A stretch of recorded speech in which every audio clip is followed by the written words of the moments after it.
विक्रीसाठी ठेवल्याचा प्रकार खेडमध्ये घडला। खेड तहसीलदार कार्यालयासमोर गटारात हे ताडगोळे धुवून ते विक्रीसाठी ठेवणाऱ्या परप्रांतीय विक्रेत्याविरुद्ध गुन्हा दाखल करण्यात आला। अल्लाउद्दीन शेख असं या विक्रेत्याचं नाव आहे।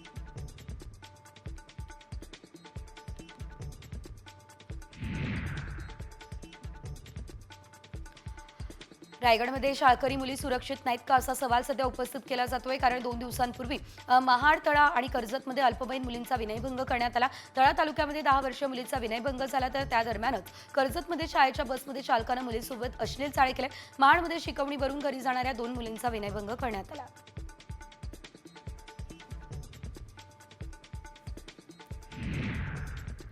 मुंबई गोवा महामार्गावरील वाटू या ठिकाणी उड्डाणपुलाचं काम पूर्ण झालं असलं तरी देखील गोव्याच्या दिशेने जाणाऱ्या सर्व्हिस रोडचं काम रखडलेलं आहे। यामुळे अपघाताच्या शक्यता वाढल्या आहे। सर्व्हिस रोडचं काम लवकर पूर्ण करण्याची स्थानिकांची मागणी आहे।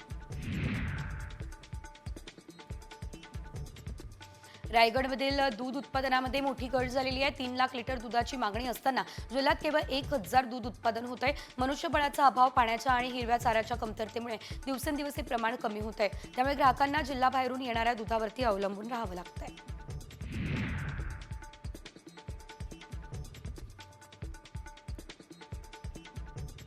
ऑलिव्ह रिडले जातीच्या कासवानं 4 वर्षात 4500 किलोमीटरचा प्रवास केला।